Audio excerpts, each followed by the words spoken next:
Let's visualize quantum key distribution with quantum circuit diagrams. In this video, Alice's actions are depicted using the color red, and Bob's actions are depicted using the color blue. Let's suppose that Alice generates two random classical bits, called Alice's secret bit, A sub s, and Alice's public bit, A sub p. Let's also suppose that Bob generates a random classical bit called Bob's public bit, B sub p. These random classical bits are used to control single qubit gates. If the value of these random classical bits is 0, then that deactivates the single qubit gate that they control. It's the same as applying the identity operator. But if the value of these random classical bits is 1, then that activates the single qubit gate that they control. And that single qubit gate is applied to the qubit. Let's suppose that Alice prepares a single qubit in the computational basis state labeled by 0. Then Alice applies a Pauli X gate controlled by Alice's secret bit. After that, Alice applies a Hadamard gate controlled by Alice's public bit. This is state preparation. Alice is responsible for state preparation. Then Alice sends the qubit over to Bob. Bob then applies a Hadamard gate controlled by Bob's public bit. After that, Bob performs a measurement in the computational basis. And the result of that measurement is stored in Bob's secret bit, B sub s. Observe that double lines are used to depict a classical bit, and a single line is used to depict a qubit. Let's focus on the quantum state just before Bob performs this measurement. We can express this quantum state in these three formats. In this first expression, we can see the sequence of single qubit gates that were applied. Let's focus on the action of this Pauli X gate. Now, we can write this more concisely. We can write this as a ket labeled by Alice's secret bit. If Alice's secret bit is 0, then this is just the identity operator acting on the state 0. So then we just have the state 0. But if Alice's secret bit is 1, that activates this Pauli X gate, so then we apply a bit flip. So this state 0 turns into the state 1. So we have a 1 as the label over here. And we can write that very concisely by just using Alice's secret bit as the label inside of this ket. What about these Hadamard gates? We can also think of this as a Hadamard gate raised to the power of the sum of the public bits. So here we have the Hadamard gate raised to the power of Alice's public bit plus Bob's public bit. And we can also break this up and write this separately as the action of these two single qubit gates. Now, we're going to consider two scenarios. The first scenario involves the public bits having different values. And the second scenario involves the public bits having the same value. So let's consider the scenario where the bits have different values. So we can either have 0 plus 1 or 1 plus 0. In these two cases, the Hadamard gate is raised to the power of 1, so that means it is activated. So we're applying the Hadamard gate to this ket that is labeled by Alice's secret bit. So this is a computational basis state. We can also describe it as a Pauli Z eigenstate. And the Hadamard gate can transform a Pauli Z eigenstate into a Pauli X eigenstate. So states that have this format are going to be transformed into states that have this format.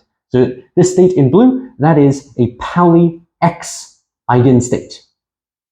You can see the normalization coefficient of 2 to the power of minus 1/2. We can also write that as 1 over the square root of 2. And then you can see a superposition of the state 0 and the state 1. there's also this relative phase factor of -1 to the power of Alice's secret bit. So if Alice's secret bit is 0, then this -1 is deactivated and we have a plus sign. But if Alice's secret bit is 1, the minus sign gets activated and we have a minus sign. So we have the state 0 minus the state 1. Now, those two states are Pauli X eigenstates. Have a look at this Kronecker delta. This Kronecker delta is activated when the public bits have different values. We can see A sub p bar and B sub p have to be equal to each other. This bar notation denotes the bit flip operation. So if we have 0 bar, that is the same as 1. And if we have 1 bar, that is the same as 0. So we're just flipping the value of this classical bit when we introduce the bar above it. So that Kronecker delta is only activated in the scenario where these public bits have different values. Now, if we have this quantum state present here just before measurement, then there's an equal probability of measuring the state 0 or measuring the state 1. But let's consider that other case where the public bits are equal. So that is expressed over here. So this Kronecker delta is activated when the public bits are equal to each other. So we can either have 0 plus 0 or 1 plus 1. So we either have 0 or 2 in the exponent. The Hadamard gate squared is the same as the identity operator. So for both of those cases, we're going to have the identity operator acting on this state. So this state will remain unchanged if the public bits are equal. So then we get this same state, which is labeled by Alice's secret bit. So this only happens when we have equality for these public bits. So we either have 0, 0 or 1, 1 over here. Now, let's consider the case where we have this quantum state just before measurement. If Bob performs a measurement, then he's guaranteed to get the same outcome that is depicted here in Alice's secret bit. So that means that Bob's secret bit is guaranteed to be equal to Alice's secret bit. That is not the case in this scenario where the public bits are not equal to each other. In this case, we have an equal probability of measuring either 0 or 1. The probability is a half for both of these outcomes. But over here, we're guaranteed to get the same value that Alice had at the beginning in this preparation stage. So that is very important. We can only move on to the next stage in this quantum key distribution protocol if the public bits are equal. So we need to perform this procedure that is depicted in this quantum circuit diagram many times. We repeatedly perform this procedure. And only when the public bits are equal to each other do we move to the next stage. So if the public bits are equal to each other and we've executed this protocol as depicted in this diagram, then we're guaranteed that the secret bits are going to be equal to each other. So both Alice and Bob are going to have the same value for their secret bits. Now, how do they check to make sure that these public bits are equal to each other? Well, they can publicly broadcast the values of these public bits after the measurement is performed. So only after Bob performs the measurement are they allowed to publicly broadcast these values that they have randomly generated. So Alice and Bob both randomly generate these public bits, but they have to wait until this procedure is complete and Bob has performed his measurement, and then they can publicly broadcast those values and they can compare and they can see if those public bits are equal. Now, if those public bits are not equal, then they can just reject the result of the measurement and they can ignore those secret bits. And they can move on to the next trial.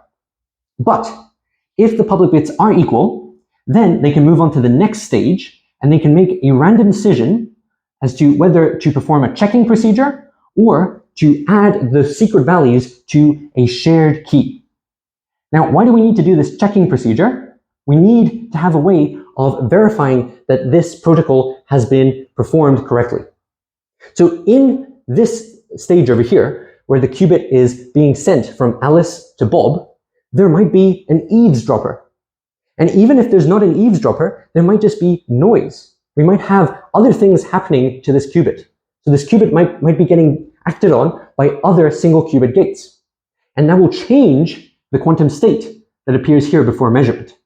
So we need to have a way of checking to make sure that this protocol has been executed correctly.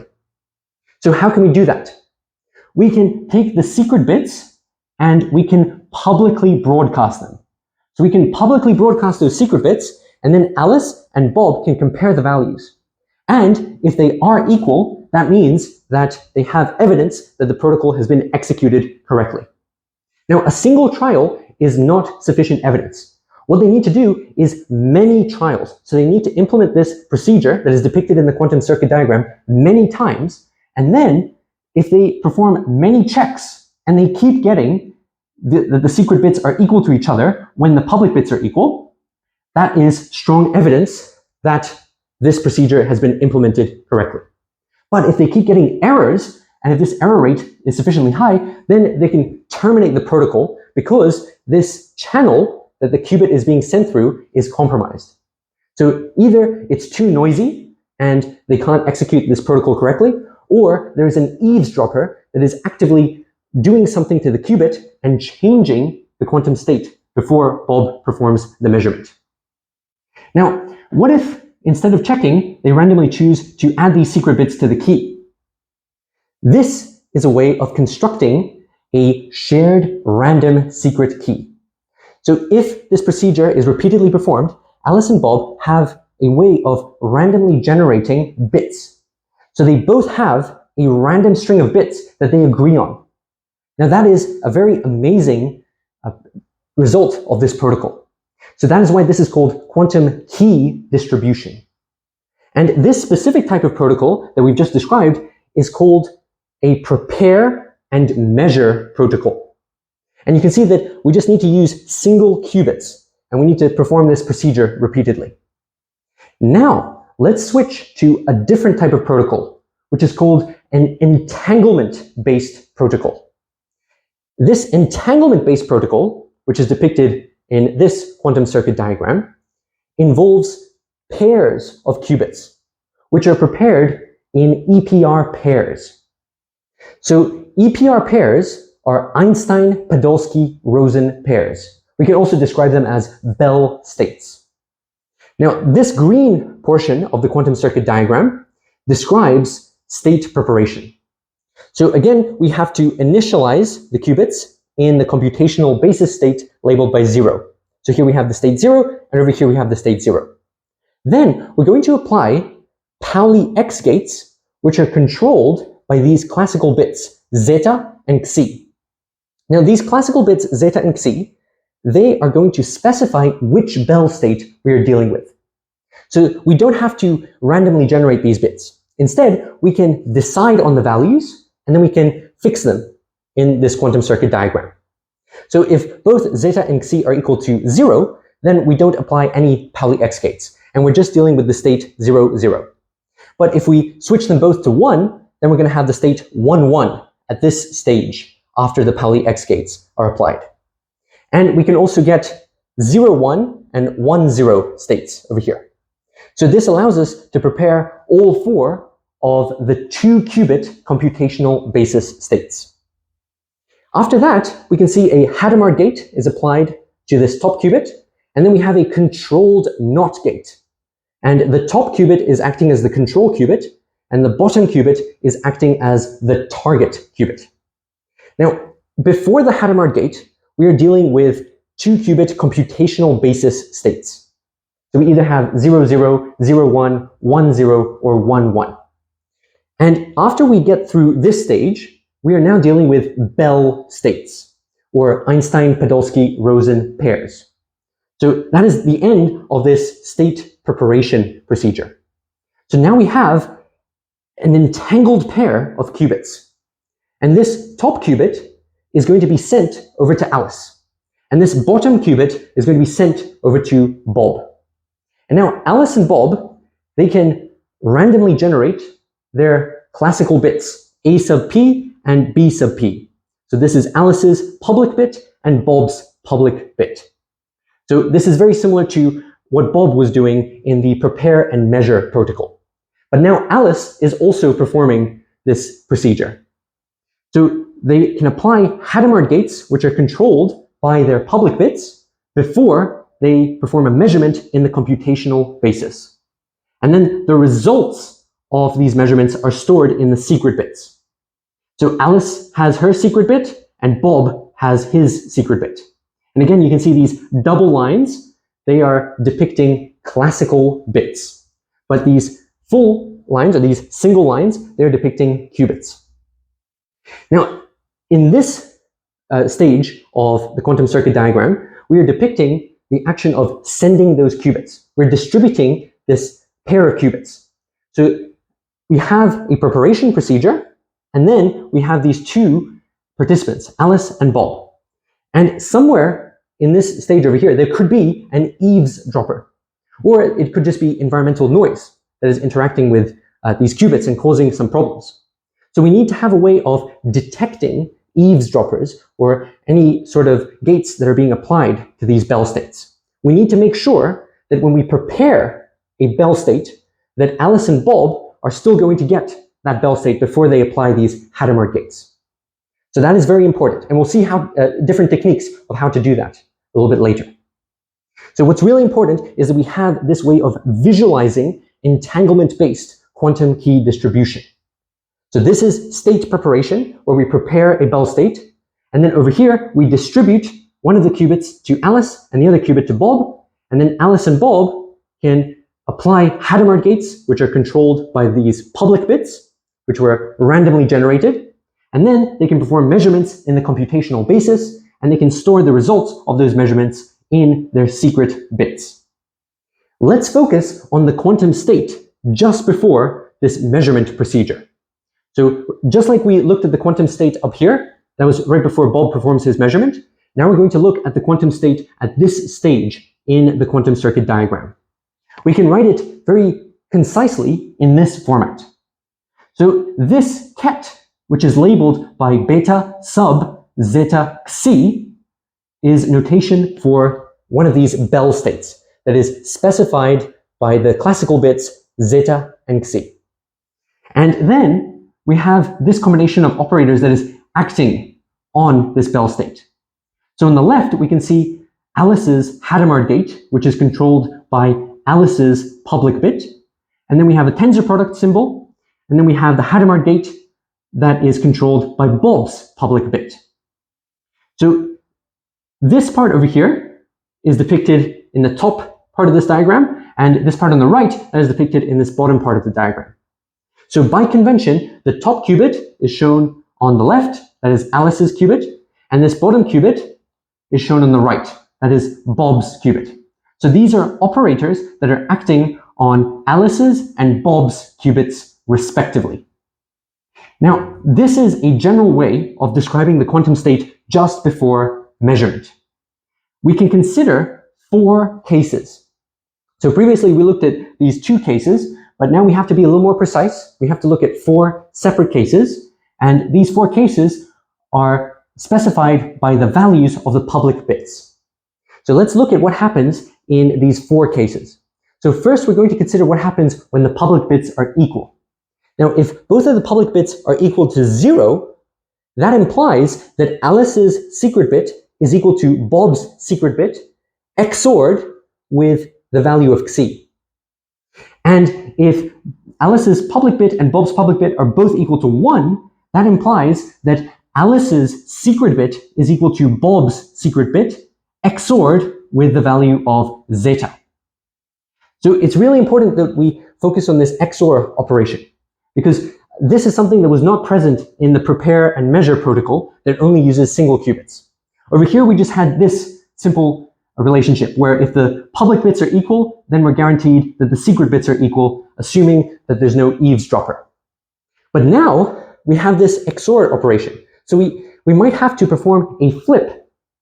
So either Alice or Bob are going to have to perform a flip in order to guarantee that they have the same value. Now that depends on the value of xi and on the value of zeta. So it depends on which of the 4 bell states we have prepared over here. If we're dealing with the beta 00 Bell state, that means that we had the value 0 and 0 over here, then both Xi and zeta, they're equal to 0. So if we XOR with 0, that doesn't change the value. So in that case, if we're dealing with the beta 00 state, we have a guarantee that Alice's secret bit is equal to Bob's secret bit in both of these cases. So it's just like the scenario that we had up here. But what if we consider the beta 11 state, where both zeta and Xi are equal to 1? In that case, we will have to perform a bit flip on one of the secret bits in order to guarantee that they are the same value. So XOR with 1 is the same as performing a bit flip. So for that beta 11 state, we have a 1 over here and a 1 over here, and then we have to perform this bit flip in order to get the same value. So these are the cases where we accept the secret values and we move on to the next stage. But what about the cases where we reject the secret values? That happens when the public bits are not equal to each other. So we can write that as Alice's public bit bar is equal to Bob's public bit. And over here, we can see that Alice's public bit is equal to 1 and Bob's public bit is equal to 0.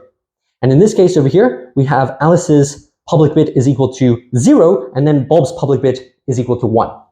So here we have 1, 0 and 0, 1.